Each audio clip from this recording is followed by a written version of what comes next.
Day 5 of the TBloom talk show? Run that shit.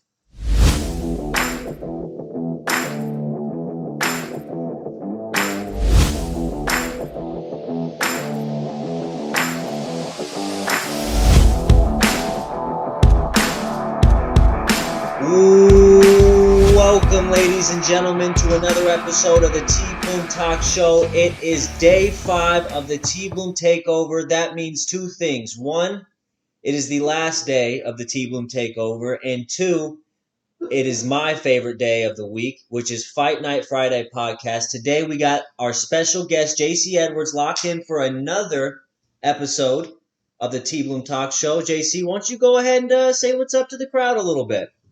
How you doing? Keep it moving, all right? That's what we like to hear.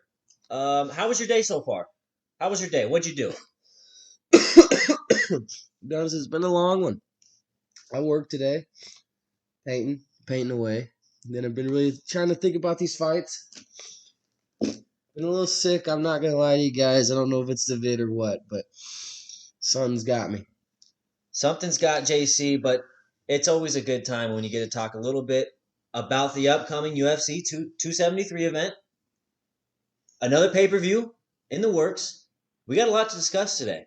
We do. I'm going to put this fight card up just so we can have a chance to look at it a little bit. I mean, we already know who's fighting, but might as well put it up just so we can have a chance to really look at the card. Absolutely. Well, I mean, let's just get right into it. First fight of the night. Jesus Christ. You piece of shit. Just kidding, guys. All right, main event. Vink. I don't even know how to say this guy's name right. I want to say Vink Pichel. Vink Pichel versus Mark Madsen. Vink is 14-2. Mark Madsen 11-0, looking to add on another victory to his undefeated career so far.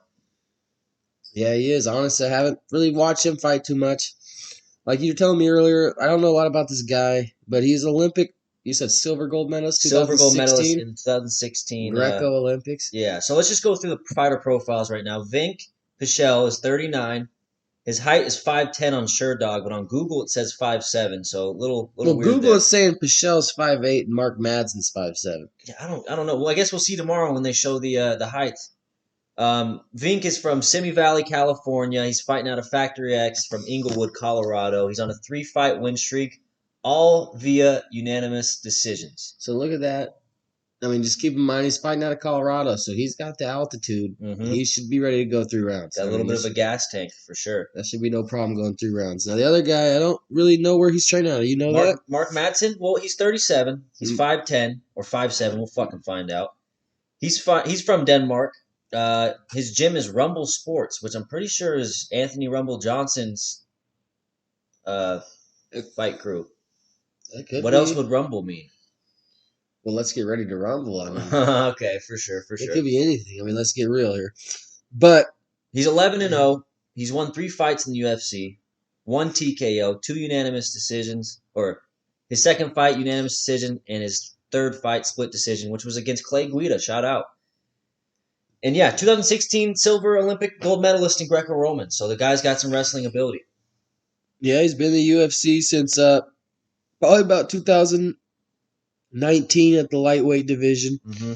So he's we'll see what he's going to do. This if he's 37 years old, both these guys are getting up there in age. So if they're going to make their run, not saying title run, but if they're going to make their run, whoever wins this fight is going to probably make their run.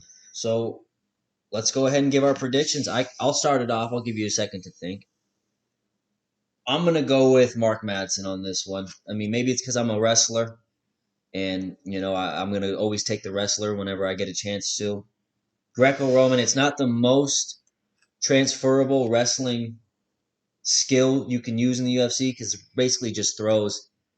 But you know what? I'm going to go with Mark Madsen. I think he's going to advance to 12-0, and we possibly could see him making a run for the championship in the near future. Who knows? Hey, yes, that is a chance. What are you leaning towards? This is a tough one for me. Honestly, it's a toss-up. Because Pichel, I mean, he's a striker, man. I mean, he's fought with a couple good guys. He's fought Austin Hubbard, who's out. I mean, he trains with day in, day out with Gaethje. Yeah. And he's a dog. He beat him. Decision, last fight. you go before that, he beat Jim Miller in a decision. I mean, Jim Miller's a fucking dog. Jim Miller is a dog. I mean, so he's gonna. I mean, and then yeah, I mean, I don't know. That's a tough one because he's on a 3-fight win streak. He says he's gonna put this dude out going into this fight. So I mean, you know what? I'm taking Pichel. Pichel? I'm Okay, taking him. our I'm gonna go with first mustache over here. first fight, first disagreement we got. We'll see what happens. Just let him know the records from last week. I don't know if you told everybody that. I haven't. I didn't want to mention it, but last week or last fight night, which was the Curtis Blades versus the other guy, our predictions went like this: JC went 1-3, and I went 3-2. So I got a little bit of an advantage right now. Got the hot streak going in. So take it how you want to take it, but JC's looking to bounce back. Looking to bounce back for sure. I'm looking to keep going with my streak of more wins than losses. I mean, 3-2. I'd say you're a fucking good gambler over there. Huh? I mean, shit. You guys don't want to follow this guy. Take his picks. Speaking of gambling, we'll get into a couple or one parlay that I think you guys should take if you guys are bettors. Moving on to the next fight. Mackenzie Dern 11-2, Tisha Torres 13-5. They're fighting at the strawweight division, 115 pounds. Hear me out. Yeah. Sorry to cut you off, but very well this could be fight of the night. I mean, don't hold me to it, but I think this is going to be a scrap. I think this is definitely setting up to be a 3-round fight. I don't think there's going to be a finish. Mackenzie Dern, she's 29, 5'4". She's from Phoenix, Arizona. She's fighting out of RVCA, which is from Costa Mesa, California. You said Huntington Beach. She lives over. Yeah, she lives over on Southern California, kind of by the beach. Right. But I mean, she also thinks she's a Brazilian Jiu-Jitsu black belt. She actually was a world champion Brazilian Jiu-Jitsu competitor before she came to UFC. I was just listening to her talk the other day. She didn't have to come to UFC. She was making good money, winning fights, BJJ, submitting people, but she wanted to test her skill against the best. And now she said she's kind of pretty much she's hooked. I mean, that makes sense because 3 out of her last 4 fights all came by submission in the first round. So, I mean, yeah, she's a dog, and she's trying to work her striking, and she's going to show some people that she's here to bang. You know what I mean? She's saying that she wants to be exciting. She wants to keep moving forward, throw down. If it's a little sloppy, who cares as long as she's winning fights and doing what she's got to do. So that's the kind of things you want to hear as a fighter, as a fan. Yeah. I mean, the thing is, Tisha Torres has never been stopped. If I'm remembering right, I don't think she's ever actually been stopped in a fight. I've never seen her been stopped. It's probably true. And her only losses, I'm pretty sure, come to champions. A former and or current champion in the UFC. She's a dog. Been watching her fight since, what was that, UFC strawweight, when she came in the UFC, that first women's one? The season, the first tough season we for were the watching women's? a while ago, yeah. She's been there since then. She's been going. I mean, she's a dog, man. And, I mean, that's going to be a hell of a fight. Yep. I'm taking Dern, though. Well, I haven't even got through Tisha Torres' profile. I'm sorry. She's 32 years old. She's 5'1". Her hometown's Fort Lauderdale, Florida. She's fighting out of American Top Team. Tons of talent there. She's got as much talent at the coaching and the fighters she has to fight against. She's got all that, as much as money could buy. She's on a 3-fight win streak, but before that, she was on a 4-fight losing streak. That just goes to show how tough she is, how mentally, how she's able to overcome, just having a 4-fight losing streak. I mean, I don't know many fighters that have overcome a 4-fight losing streak, worked their way back to a 3-fight winning streak, and now she's setting up a chance to get this fight, win it, and possibly go for the belt next. Yeah, I mean, she's coming off some good fights too. If you look at it, I mean, some of the people might not be the biggest names. Her last fight, she beat Angela Hill. I mean, that's a good opponent. You know what I mean? I mean, at the end of the day, she's a baller. She's been doing this for a long time. She's a lot older than Mackenzie. Like you said, she's 32. Mackenzie's what, 24, you said? 29. Ooh, 29. Yeah. Okay. Well, she's been doing it for a long time, and she's got some good wins under her belt. Yeah. I mean, like I said, she's lost to Mariana Rodriguez, who I'm pretty sure just beat Mackenzie Dern in her last fight. Yeah, and then Weili she did. Zhang. You know what I mean? That's Yeah. who also beat Tisha Torres. None of those are stops; those are decisions. I mean, she's a. So yeah, I definitely, if you're a betting person, take the over of the 2.5 rounds I mean, you look at because this is her this. 4-fight losing streak. Sorry about that, but her 4-fight losing streak. Just so you know, Joanna Jędrzejczyk, Mm-hmm. Jessica Andrade when she went to go win the title. Marina Rodriguez, fucking. I mean, she's a beast. She's lost one fight, Yeah, and then Weili Zhang right before she won the title. I that's mean, a do you tough think? stretch. That's a tough. I mean, that's a So that means she was on a 3-fight losing streak, and Dana said, "Hey, go up against Weili Zhang." yeah. Push Weili for the title. Like, even put you against her gatekeeper status. That's fucked up. I mean, yeah. I mean, that you look at that. That's I mean, he fucked doesn't up. get much harder. Then she. I mean, yeah. I mean, it goes back. I mean, she's won a lot of fights. I mean, Yeah. but at the same time, Mackenzie Dern's that young prospect. So you said you're going Tisha. No, I'm going Dern. You're going Dern. I'm gonna go Dern too. I think she's just. I think the jiu-jitsu's gonna. Yeah, I think jiu-jitsu's gonna play a big. It's gonna be almost a boring fight. I think. I think. Well, am I one of I those think Dern's classic? gonna get her down, and it's gonna be. She's gonna control her from the ground and win by being on top all fucking fight.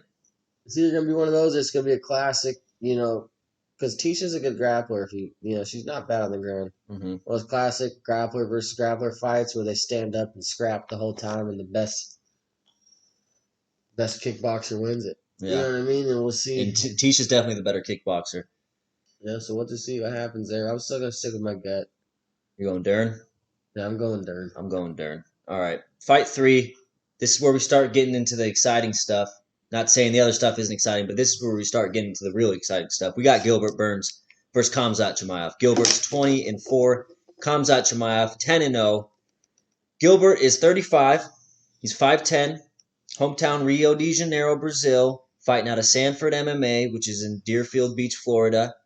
He's 7-1 in his last 8 fights, and the only loss was to Kamaru Usman, which is the champion. He's dominated everyone else he was fighting against besides Kamaru, and his highest profile win during that stretch, Tyron Woodley and Stephen Wonderboy Thompson. 2 names that they carry some weight. They carry some weight in the UFC. Khamzat Chimaev, he's 27. He's 6'2", just a brute. He's born in Russia, but he's Swedish. I'm not sure what happened there. Probably just got out of there. I think something fishy happened when he was born, dude. Like, this guy's like, he's a mystery. He might actually be 35, just fucking I mean, a brute. They lost his he could fucking be a spy. his birth certificate. Yeah, yeah. They fucking lost his birth certificate at birth, and they're like, "Fuck it, dude. You're 27, dude." I'm 12. Yeah, I am 12. He's got a 100% finish rate, 6 KOs, 4 submissions. Only one person in the UFC has ever got to the second round against him. And a little fun fact here, if anybody's never known this about him, he's only absorbed one. And I take that, like I said, one significant strike in all 4 of his UFC appearances. I didn't mistake that. He's absorbed one significant strike. And he's finished all of them. He has only, I think you can count, like add up his 4 fights, and it comes to about 12 minutes and 30 seconds. Yeah. For 4 fights in the UFC. And like, regardless of who you're fighting, they're in the UFC, dude. You're getting, that's like crazy competition. And to only have, like you said, one significant strike against you. Yeah, he's been hit 12 minutes in the octagon is. And 4 strikes. Sheesh. 4 bonuses. I mean, this guy, he's a real deal. So, how do you see this fight playing out? Do you see it being another one of Khamzat's fucking domination wins, or do you think this Gilbert? one, honestly, I kind of torn about this one. I'm not gonna lie, because Gilbert's fucking. He's not a slouch, dude. no, he's a beast. I mean, Gilbert's a fucking beast. He almost took out Kamaru. I mean, if you really look, He dropped him. Dropped him in the first round, right? Yeah, he dropped him and he hurt him. I mean, he hurt him, and like he could Kamaru could say he wasn't hurt. He could say he was wobbling. He fucking almost took him out in the first fucking round. Mm-hmm. And he's looking to do that to him. He's looking to do that to Kazma. I mean, it's not gonna be a walk in the park for Khamzat. I think it's a first round finish. I don't even want to say who yet, but I think it's gonna be you think a first round? I think it's gonna be a quick fight. Oh shit! I'm thinking it's gonna be I think it might go 3 rounds. I just don't see it happening. It's like they're looking. to bang. Yeah. Like, fucking Yeah. Hazmat was talking a little shit. Hazmat, he was saying, "Hey, this guy cries when he loses. That's I'm gonna fuck." He's like, he cries when he loses. I'm gonna destroy this guy. Yeah, it's hard not to fucking just think Kamzat's just gonna come in there and fucking dominate him. But like I said, dude, Gilbert Burns is battle tested. He's fought the best. No, He's I mean, this is a seasoned. tough one. I think it. You know the over unders 1.5 rounds. I'd take the. I take the under. I mean, that's where me and you might differ because I don't think it's going out. I don't think it's making it 2 rounds. Hmm. Do you really think it's making it 2 rounds? I think it will make it 2 rounds because I don't think Gilbert's gonna go out. I don't think Kamzat's gonna go out that early. I think Gilbert is gonna play it smart in the first round. Try to take Kamzat to second round places he's never been or barely been. We'll see. But then again, like you said, he could come out and just say, fuck it, dude, I'm going right at you. We're going to see who the fucking better man is. Yeah, I have no idea. That's gonna be a fight you gotta watch. I mean, that's a must watch fight. This could be a main event. Any fight night, Yeah, that'd be the main event. easily. And it'd be a good main event. Yeah. You could take off the two fight title fights, throw a couple of these prelims on. That'd be a great fucking fight card. Absolutely. I'm gonna make the prediction. I'm gonna play it safe here. I'm gonna go Kamzat wins. Taking over round and a I'm half. taking it. Yeah, I think it's gonna go to round 3. Um, yeah, I think it'll definitely go to round 3. I maybe Kamzat finishes him in round 3. I could see a decision though. I mean, fucking Gilbert. Gilbert is good, dude. I don't see him just going out like that. But I see Nah, Kamzat winning. no, he's definitely good. That's the thing. But I don't know. I just have a hard time believing this one makes it out of a round. But I could be wrong. I was what 1-4 last week. 1-4. So It's a big one. I'm taking Jemayev. Jemayev. Yeah, Okay. and I'm taking him in round 1. Round 1. Kamzat Jemayev winning via TKO or submission. TKO. I'm gonna go. He's gonna take him down. He's gonna get him down. He's probably gonna ground and pound him. Yeah. Ground and pound him out. That's what he's gonna do. All right, moving on for the bantamweight championship fight. We got the rematch of Aljamain Sterling, 20-3 versus Peter Yan, 16-2. Aljamain, the Funk Master Sterling. He's 32 years old. He's 5'7". He's from Cortland, New York. His gym, Sarah Longo Fight Team, which is Matt Sarah's gym, right? He's fighting over there out of New Jersey. I'm pretty sure. Long Island. Long Island, New York. I think isn't that New Jersey or fucking? I don't know Honestly, how that shit I don't works know how it over there. works. I mean, there's a couple bridges around there. That's who knows. But I mean, yeah, he's got Raging now. You got Funk Master. You got Matt Sarah down there. I mean, those are some fucking guys. Those are some dogs. Yeah. So we'll see what they do. Aljamain, he's been in the UFC since 2014, 12-3. He's on a 6-fight winning streak and hasn't lost since 2017 when he got KO'd by Marlon Moraes, which is no slouch. Marlon Moraes, I mean, Back in he's a dangerous guy. Yeah, back in those days too. 3-4 years ago. I mean, that guy 5 years ago. Marlon Moraes, isn't he the one who almost beat or put up a good fight against I want to say Henry Cejudo. That's not who I'm thinking of. He put up a good fight against him. He's no slouch. So No, he's on. I'm trying to think too. He's fought a lot of good guys. I mean, he just lost a fight probably like 2-3 weeks ago. Who did he lose that fight against? I mean, I can't remember off the top of my head. I'm looking it up right now. Marlon Moraes. What's that fight I was talking about? It was against Henry Cejudo. I swear he was. No, he had a good. No, what was it? He was beating Cejudo in round 1. Yeah. Cejudo That's what figured it was. him out in round 2 and ended up stopping him in round 2. Yeah. He's 33 years old. He's a black belt in Muay Thai and a black belt in Marlon. Yeah, and a black belt in Brazilian Jiu-Jitsu. Yeah. He's no slouch. So yeah, that's not. I mean, to get knocked out by Marlon Moraes, that's barely a stain on your career. Yeah. So, but Aljamain, his last fight, as you remember, he was illegally kneed in the head by Peter Yan, which is how he got the belt. I remember. Peter Yan, he's 29. He's 5'7". His hometown, not even going to try and pronounce it. It's in Russia. His gym is also in Russia. It's the Archangel Michael Club. Sounds like some crazy shit. Sounds like some, yeah. He's some never Russian lost in the shit. UFC except his DQ against Aljamain. Some notable victories. Peter Yan has beat Corey Sandhagen via unanimous decision. Jose Aldo, TKO. Uriah Faber, KO. Head kick to Uriah Faber for the KO. And he's beat John Dodson, which is a bantamweight legend, by unanimous decision. So he's got the record. He's got the accolades to really be one of the top fighters in the fucking world. If he beats Aljamain today, you got to I maybe mean, throw him top 5. if he beats Aljamain, I mean, who are you putting him against? Sean. No, obviously not Sean, but I don't fucking You know. put him against Corey Sandhagen? He's already beat him. He just beat him. Did he beat him? Yeah, he beat him. That's his last fight. Unanimous decision. Oh shit!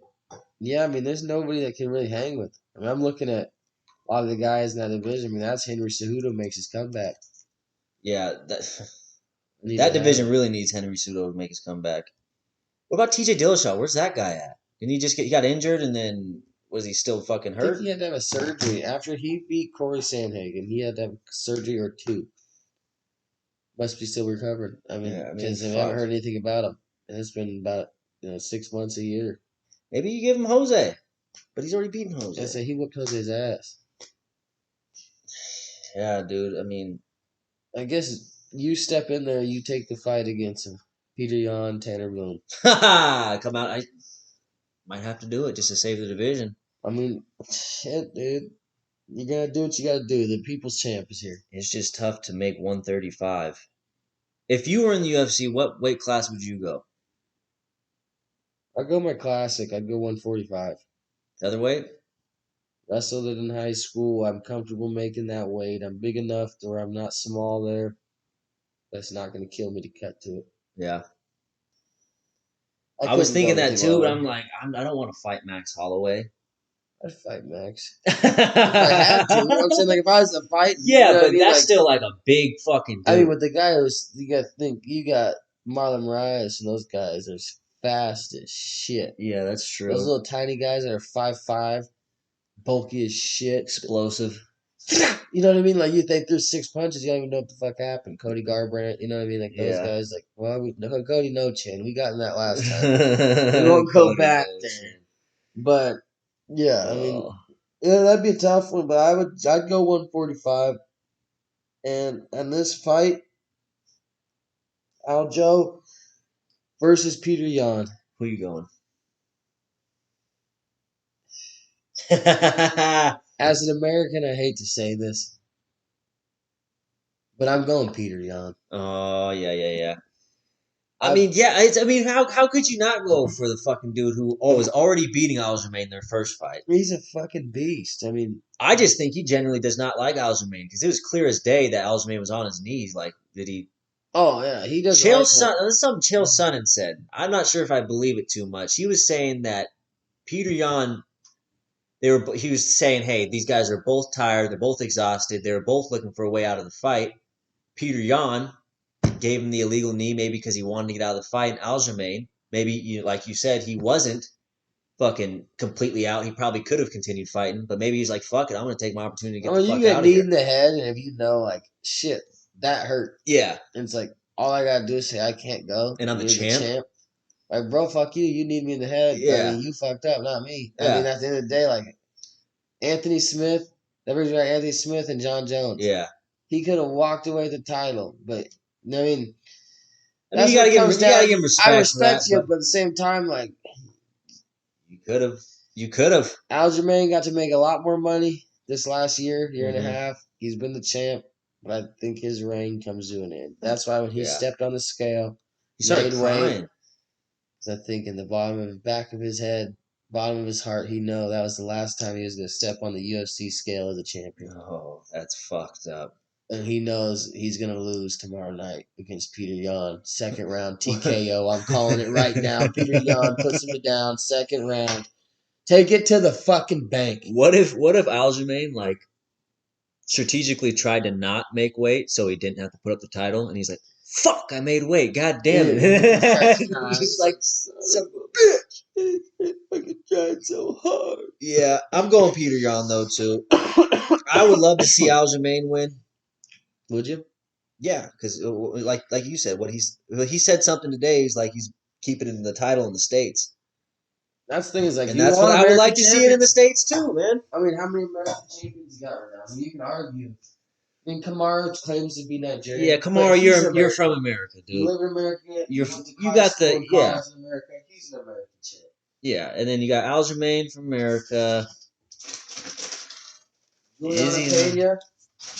Pena, Rose, French Nagano's not. Yeah, dude, we don't have that many. You got one, two, we got three. Mm-hmm. I like to see that though. The fucking whole world's getting into MMA. Everyone's good. They should make this an Olympic sport, but no, you can't really. Because how are you gonna fucking make someone fight like 5 times in 6 days? That's why it'll never be sanctioned Yeah, in the Olympics because you can't. It's not like just it's not legal everywhere. yeah, Like the whole like competition is not legal everywhere. yep. So I'm going Peter Yan. JC's going Peter Yan. We're moving on to the next fight, the last fight of the night. Featherweight title fight at 145 pounds. Alexander the Great Volkanovski versus the Korean zombie Chan Sung Chung. Or Jung. Fuck that one up. Volkanovski, he's 33, 5'6". He's from Australia, New South Wales. He's fighting at a city kickboxing and freestyle fighting gym. One in Australia, one in New Zealand. Basically the same thing. He's never lost in the UFC. He's on a 20-fight win streak. Some of those wins, well, 4 of those wins, he beat Brian Ortega. Unanimous decision. One of the best featherweights in the world. Max Holloway, arguably the greatest featherweight of all time. He beat him twice. One by unanimous decision, one by split decision. There's some controversy over a second split decision. Nonetheless, he has the dub. Jose Aldo, he beat unanimous decision, which is arguably another the greatest featherweight of all time. And he TKO'd Chad Mendez, and he's got 11 KOs.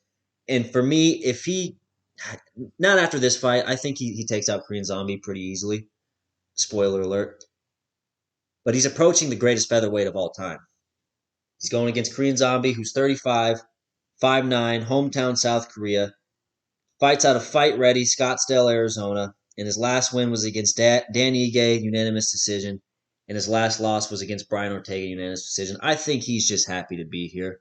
Like we were talking about earlier, he was in the right place at the right time. There was no other fight that Dana can make in order to fill the Max Holloway spot.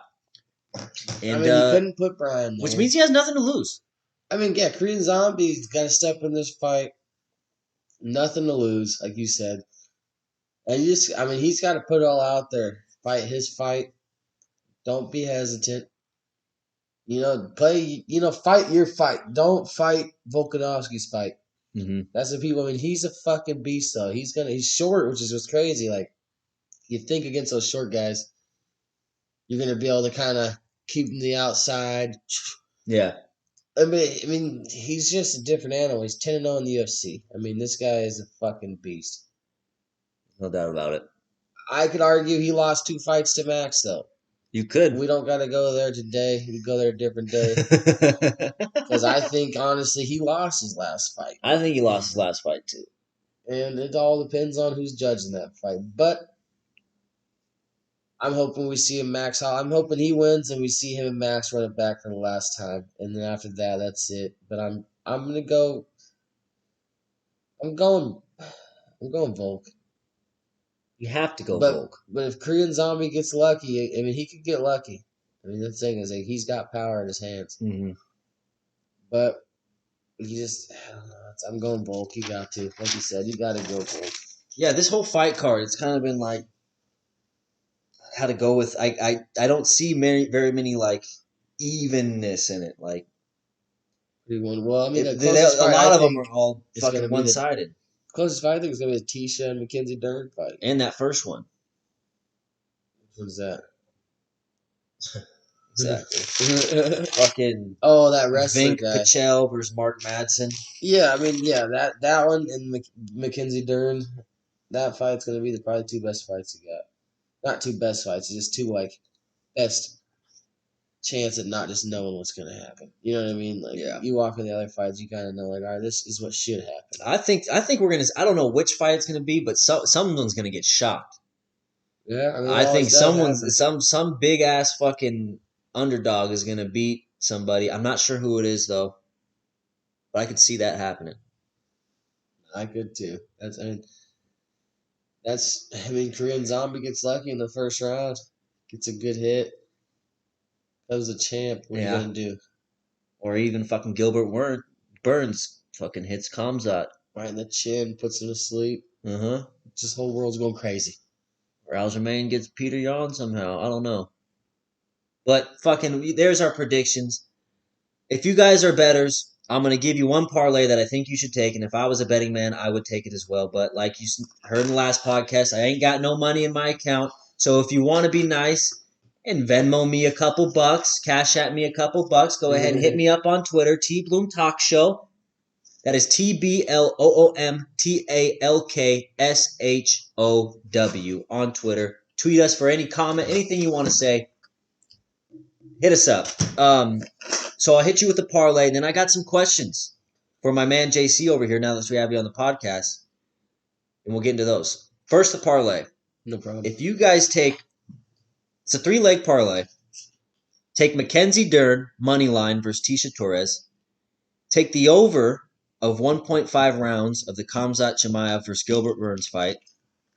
Take the under of 4.5 rounds of Volkanovski versus Korean Zombie. That'll put you at plus 659 odds. So pretty much if you bet 5, you'll win 32. Did you check that on mybookie.ag? I checked that. Nope, not on mybookie.ag. We're even better. Went to FanDuel. Ooh. Those are the FanDuel odds. So it's fucking legit. So you're able to parlay that together? You're able to parlay that together, yeah. That is a legal as fuck parlay. So Pat would be proud. We need FanDuel in Washington State. Honestly, dude, we talked about this last fucking thing. Last show. Casinos want the money. Casinos, fucking go fuck yourself, dude. It's a new era. Kiss my ass. You know what I mean? They'll pay you enough. You guys gotta quit trying to steal all our money. Because we need FanDuel in Washington State. We do, dude. I'm trying to go bankrupt by 30, man. I'm trying to put my house on the line, you know? Fucking lose my kids and my wife. But I can't do it because guess what? FanDuel ain't in Washington. They just care too much about us. They just care too much about us, obviously. I mean, that's all it is. They don't want us wasting their money. They don't want us doing this. They don't want us doing that. It's a bunch of bullshit. Maybe it's for the best. Maybe it's not. We'll never know. All I know is it's going to be a hell of a fight. Yes, it is. Now, I got some questions for you, JC. Shoot. First, hold on. Take a ripski. Taking a rip. This podcast is brought to you by Lifted Cartridges, THC cartridges.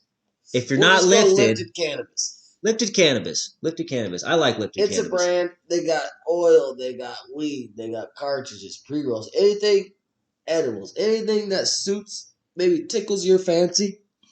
They got anything to get you lifted. All right. What you got for me, boss? First question. Who is the bigger star right now in the UFC?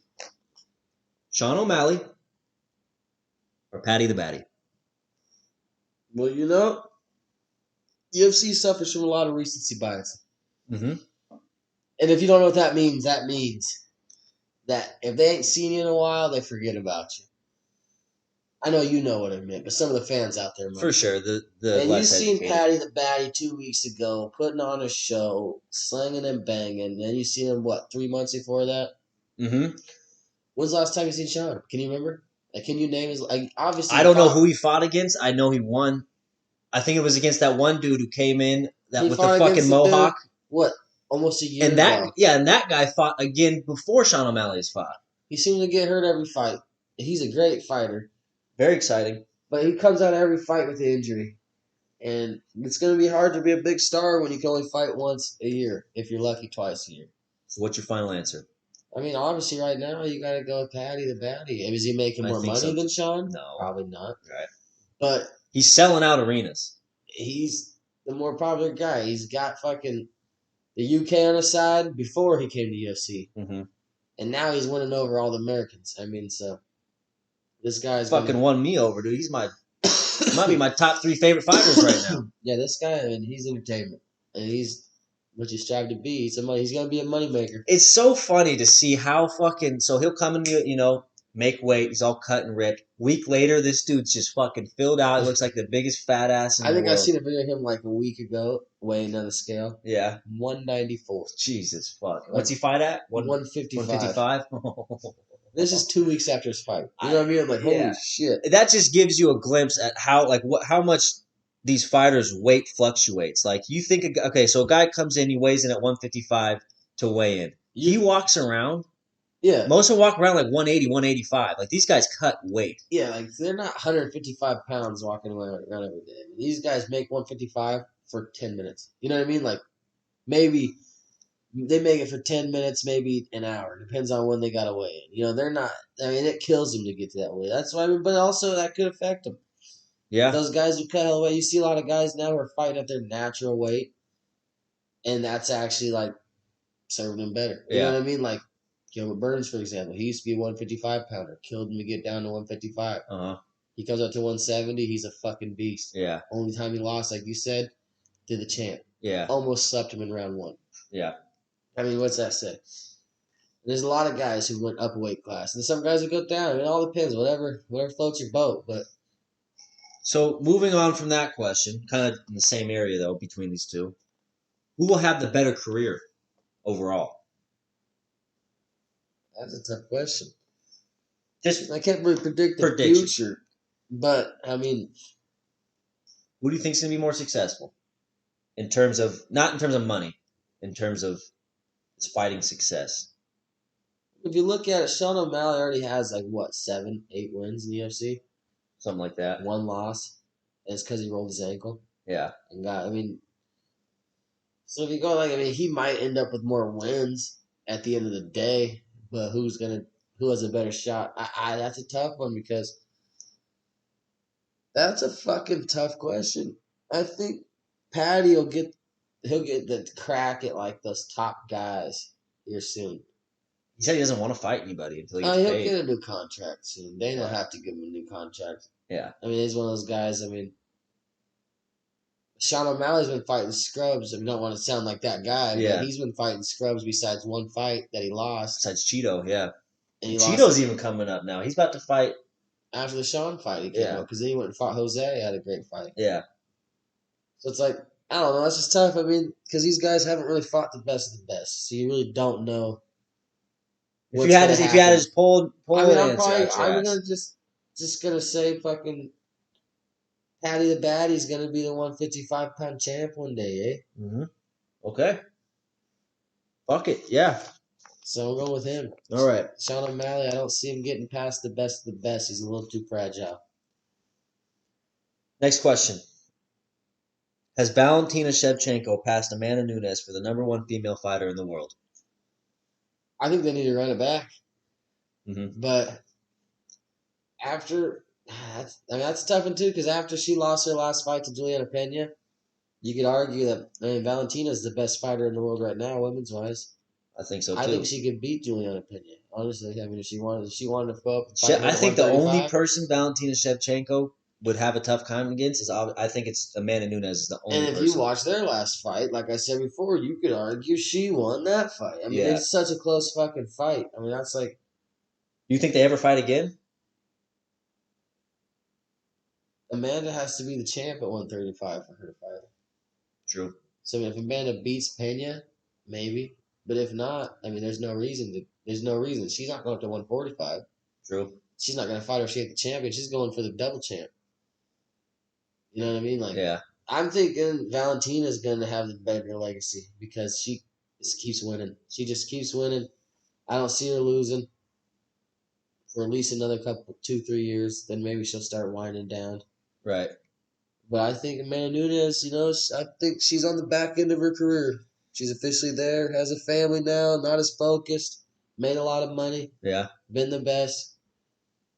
It's kind of like the McGregor effect. You know what I mean? Like, once you've been riding around on top for so long, making that money, it's hard to wake up every day and train like you used to train. Yeah.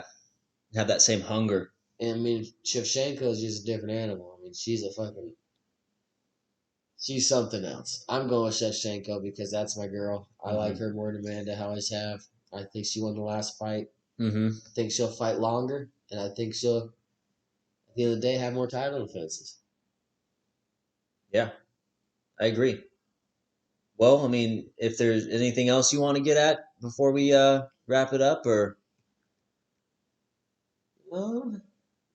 JC, if you got, I wish you could see this guy right now. He's about one eye open, one eye closed. He looks like he's about to fucking fall asleep. He came home fucking day off of work, or day after he came home from fucking work, and this guy's fucking 6 shots deep. He's falling asleep on my goddamn chair right now.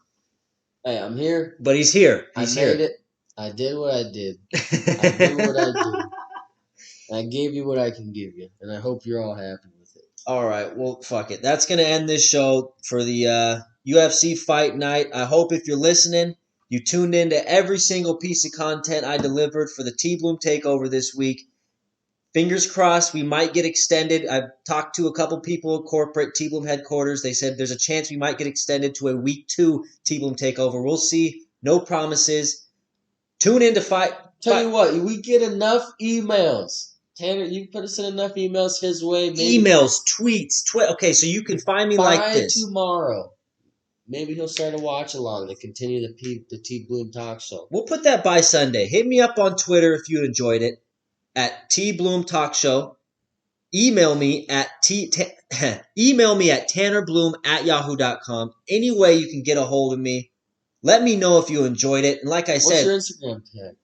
Instagram tag, you can find me at T_Bloom253. That's T_Bloom253. I give a lot of updates there. You can find me on YouTube. Also, TBloom Talk Show. T_Bloom Talk Show on YouTube. You can find me all over the goddamn place. It's not hard to find me. I'm not hiding. We're looking to try and extend to another TBloom Takeover. If it happens, it happens. If it doesn't, trust me, this will not be the end. Tune in tomorrow, UFC 273. Me and JC, we're out.